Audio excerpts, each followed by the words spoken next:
Welcome, Family from the Gaming Universe, to a Family from the Gaming Top 10. I'm Paul Burry, and with me is... Teen Gamer. And this is an FFG Top 10 on?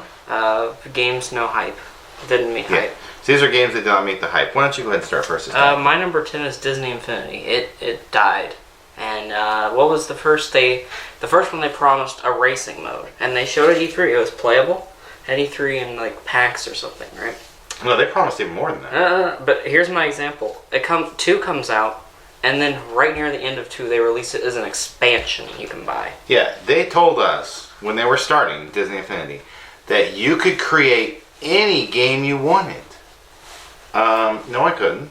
Yeah, there was a lot of stuff in this. I mean, after you spend all these hours grinding for getting certain objects in the environment, you could make a level, but you couldn't make a racing game or... Yeah, not one that works. No. My number 10 is Infamous. That one, they had all this hype about it, and after we played it, it was horrible. And so was the sequel.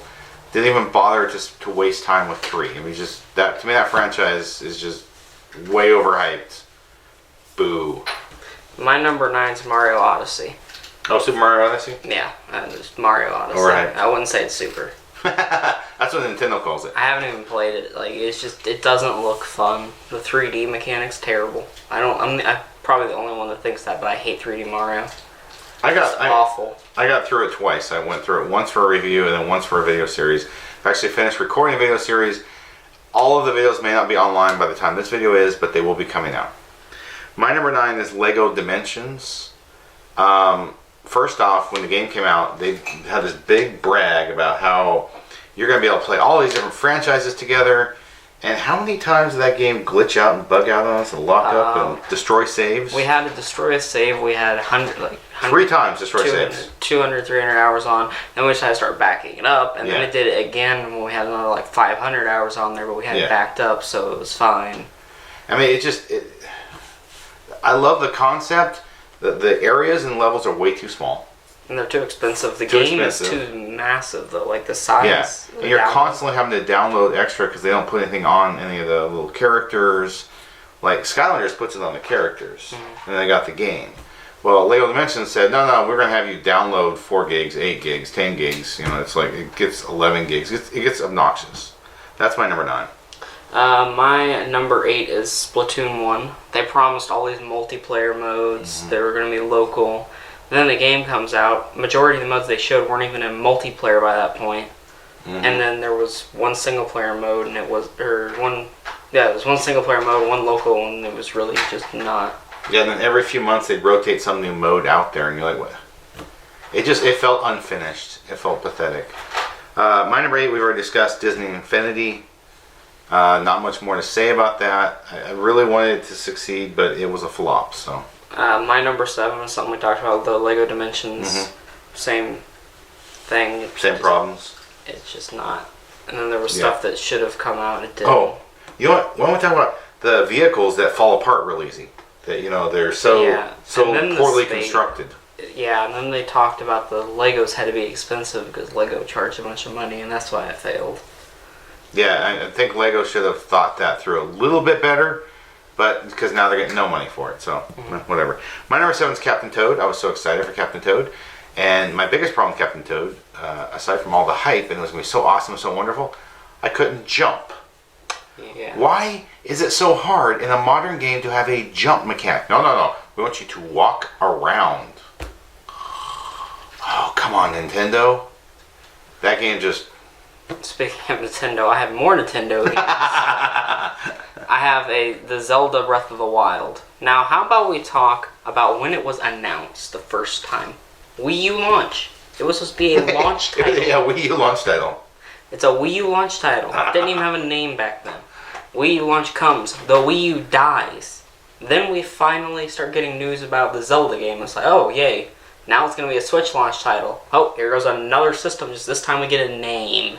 We're going to still... Nope, they released it, and there was, 5 bosses. Yeah, it was... There's 5 bosses. The 4 ones on the little animal things, and then Ganondorf, or whatever it was. Yeah, not only was that a problem, but they actually did release it on the Wii U months later, and it's so glitchy and buggy because the Wii U can't actually handle it and I think they scaled it down. It's just Breath of bad. the Wild has a lot of stuff in it. It's a massive map, but it's really empty, which also leads me to one of my honorable mentions, Sea of Thieves.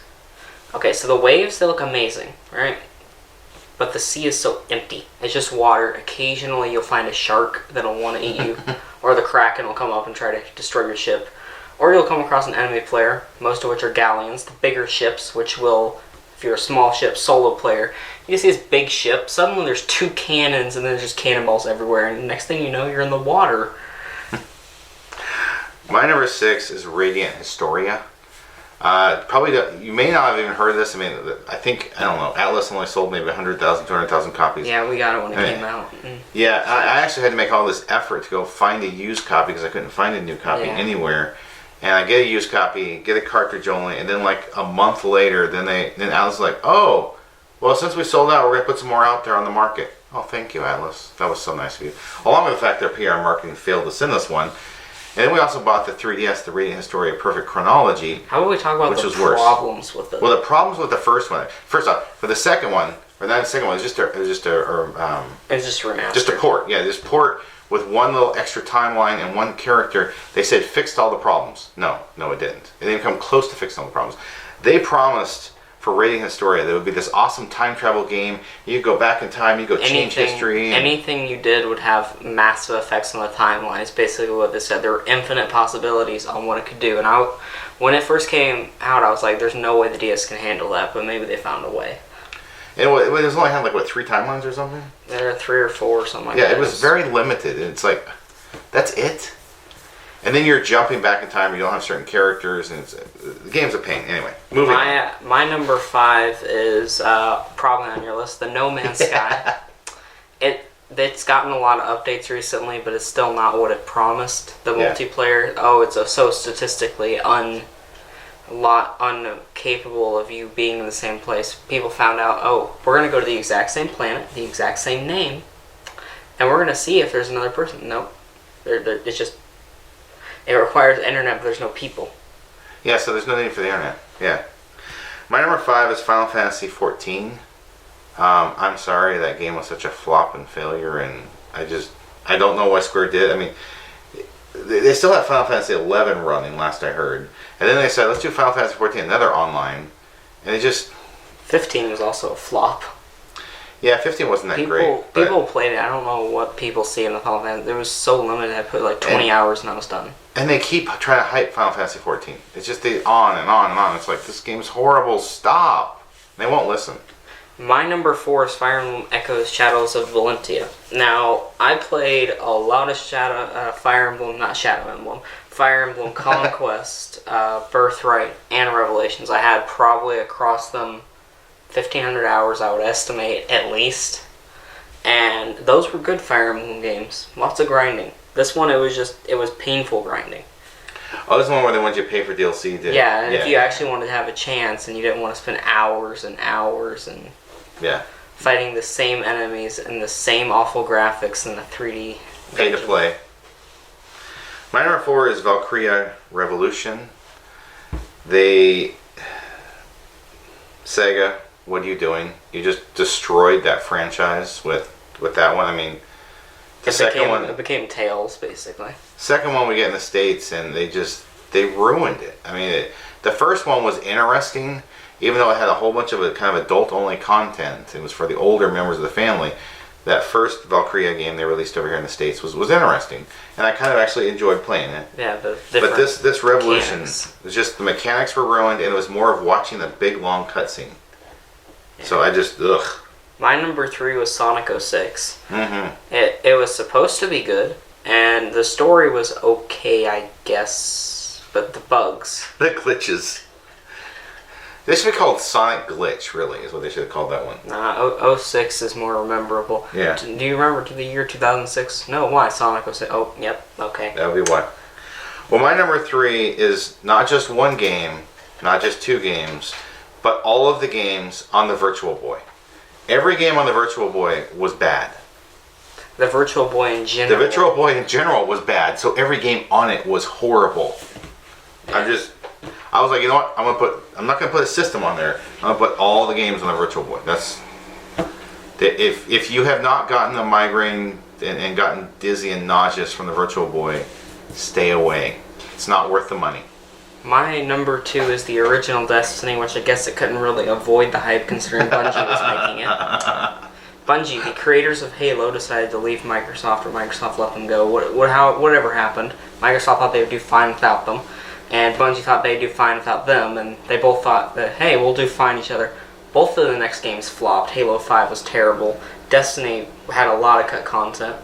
And then my number 1 will continue on said cut content. Oh, but I'm going to remind you, because the last video you bugged me with this about using more than one game in a franchise. Remember that? Yeah, you do it all the time. So you do it just about every video. I'm just reminding you.